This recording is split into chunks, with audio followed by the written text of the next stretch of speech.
Dasma shqiptare 2017 paraqet. Përshëndetje. Banakun e mermert të recepcionit e kisha kthyer në jastekun tim personal.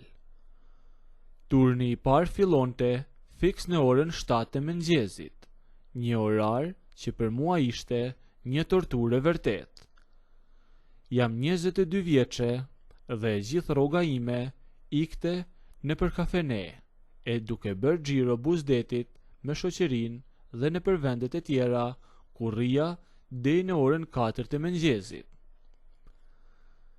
Gjithë natën e kaloja zgjuar, e ndaj kur vija në punë mezi mbaja syt hapur.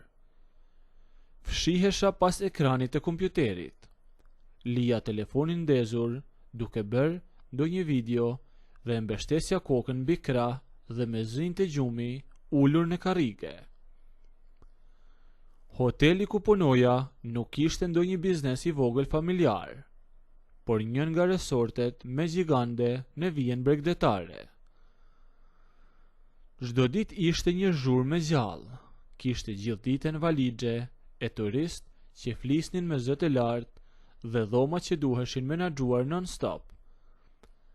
Dhe në kryet e gjithë kësaj zhurme ishte dhe drejtori, një burr 70 vjeç, i mbajtur e gjithmonë i veshur me kostum të zi, pavarësisht vapës mbytëse të gushtit. Ishte shumë serioz dhe pothuajse na vinte rregulla si të ishin rregulla ushtrie. Gati çdo mëngjes skenari ishte i njëjtë.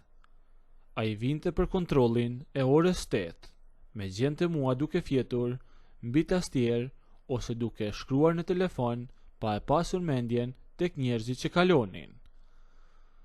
E pastaj drejtori fillonte me fjalimet e kritikat e tij të gjata. Ky është hotel me 5 yje, e jo fjetore, me thoshte ai. Lëra drejt telefoni, shiko se si e bër. I ke sytë e fryr nga pagjumësia, me thoshte me një zë të ashpër që kumbonte në të gjithë hollin. Por unë e dija fiks se si ta fitoja. Sa po ai ngrinte zërin, unë nderoja fytyrë, i flisja me zë të ulët, i tregoja që nuk kisha rrugë tjetër. Unë jetoja në një nga dhomat e stafit në bodrumin e hotelit, sepse fshati im ishte me orë të tëra larg. Ishte aq larg sa që edhe rrugën e kishte shumë të prishur dhe e kisha të pamundur të udhtoja çdo ditë për të vajtur në punë. Prandaj flija aty tek një dhomë në bodrum të atij hoteli. Me fali thosha, të lutem mos me heq nga puna. Këtu kam gjetur rehati, edhe punoj, edhe kam ku të fle. Po me hoqe, do me duhet të kthehem në fshat tek Bagetit, dhe unë nuk e bëj dot me atjet. Ai me dëgjonte, tunte kokën i dorzuar, shfrente pak nga inati dhe ikte pa me dhënë as një vërejtje tjetër.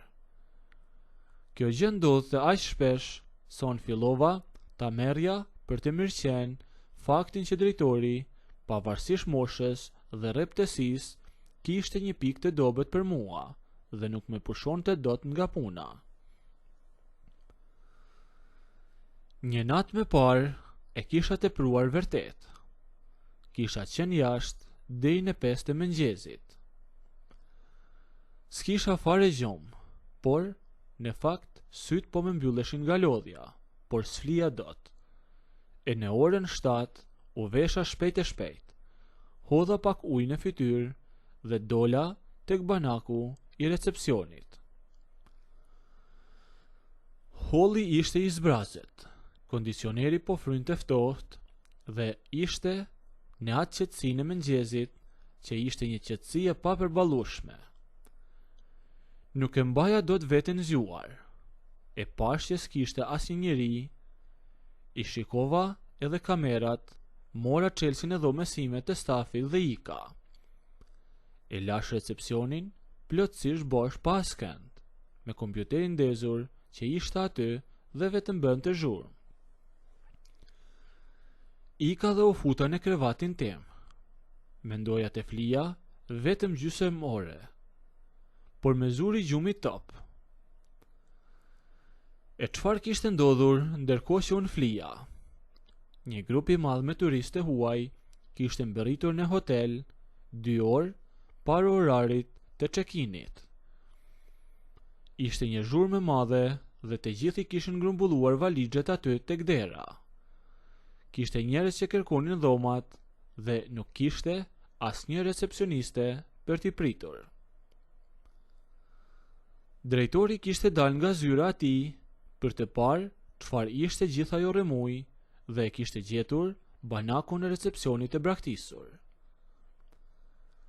Me vonë mora vesh që drejtori 70 vjeçar kishte hyrë vetë në sistem, kishte printuar faturat, ua kishte shpërndar çelsat dhe madje i kishte ndihmuar disa nga të moshuarit që t'i bante edhe valixhet. Me doli gjumi nga një goditje e fortë në derën e dhomës sime. Zhurma ishte aq e madhe sa mendova se ra tërmet. Pa arritur të ngrihe mirë, dera u hap me një çeles dhe drejtori hyri brenda. Ishte i bërë kuq në fytyrë. Kostumin e kishte hequr, kemishën e kishte të zbërthyer dhe po merrte frym me vështirësi nga inati dhe lodhja. Ishte shumë i zemëruar. Mblidh plaçkat, bërtiti ai pa asnjë zë. Zëri i dridhen nga nervat. Deri tani te kam toleruar sepse jen nga fshati e me vinte keq. Por tani mbaroj. E ke lënë hotelin bosh, e një turmë e tërë po priste poshtë dhe unë merrem me valixhen e këtë moshën time. Gjej ku të shkosh, kthehu në fshat e ik ku të duash. Sot pasdite nuk dua të shoh më në këtë ndërtesë, më thaj. Unë isha ende gjysmë në gjumë, e ulur në cep të krevatit, me flokët e shpupurishura. Fjalët e tij me goditën direkt, e këtë herë nuk kishte më vend për t'u ankuar.